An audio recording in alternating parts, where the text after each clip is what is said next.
খান বাদলের সমাধিস্থলে কালকে যে ভাঙচুর হয়েছে, হামলা হয়েছে, অগ্নিসংযোগ হয়েছে, তার প্রতিবাদে বাংলাদেশ জাসদ কর্তৃক আয়োজিত আজকের এই মানববন্ধন কর্মসূচিতে উপস্থিত আছেন বাংলাদেশ জাসদের সংগ্রামী সাধারণ সম্পাদক, সাবেক সাংসদ, বীর মুক্তিযোদ্ধা নাজমুল হক প্রধান সহ বাংলাদেশ জাসদের নেতৃবৃন্দ, সংগ্রামী সাথী সহযোদ্ধা বন্ধুরা। আমরা লক্ষ্য করেছি দীর্ঘ লড়াই সংগ্রামের মধ্য দিয়ে দর্শক আমরা দেখতে পাচ্ছি প্রয়াত জননেতা জনাব মঈনুদ্দিন খান বাদলের সমাধি ভাঙচুর ও আগুন লাগানোর দুষ্কৃতিকারীদের গ্রেপ্তার ও বিচার চাই বাংলাদেশ জাসদ।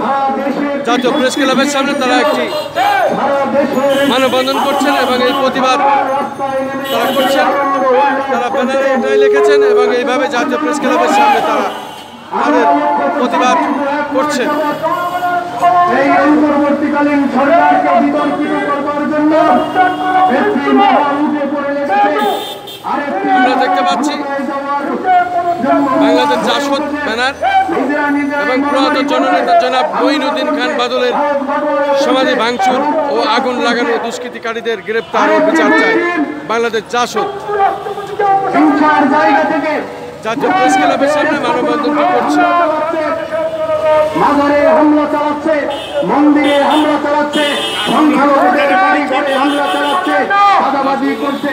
সংগ্রামী সাথী সহযোদ্ধা বন্ধুরা, আমি আমার বক্তব্য করতে চাই, আমি স্পষ্ট করে বলতে চাই, এই অসড়ক যে রয়েছে, লুটেরা রয়েছে, যারা রাস্তায় সক্রিয় রয়েছে, সন্ত্রাসী কার্যকলাপ করছে, অগ্নিসংযোগ করছে, লুটতরাজ করছে, তাদেরকেও দমন করতে হবে।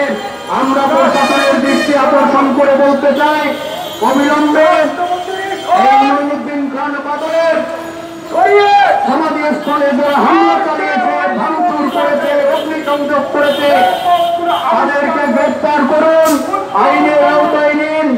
আমরা স্পষ্ট করে বলতে চাই, 5ই আগস্টের আগে জুলাইয়ের প্রথমার্ধ থেকে যে সকল হত্যাকাণ্ড হয়েছে, সংযোগ হয়েছে, লুটতরাজ হয়েছে, প্রত্যেকটি ঘটনার বিচার দাবি করছি, তাদের গ্রেপ্তার দাবি করছি। 5 তারিখ থেকে একটি গোষ্ঠী যারা লুটতরাজে মেতে উঠেছে, অগ্নিসংযোগে মেতে উঠেছে, তাদের কোনো ছাড় নেই, তাদেরকেও গ্রেপ্তার করতে হবে, আইনের আওতায় আনতে হবে। এই সরকার যদি তাদেরকে ছাড় দেয়, তাহলে এই সরকার শেখ হাসিনা সরকারের ন্যায় বিতর্কিত হবে। আমরা সেটা চাই না। এই বলে আমি আমার বক্তব্য এখানেই শেষ করছি। সকলকে ধন্যবাদ।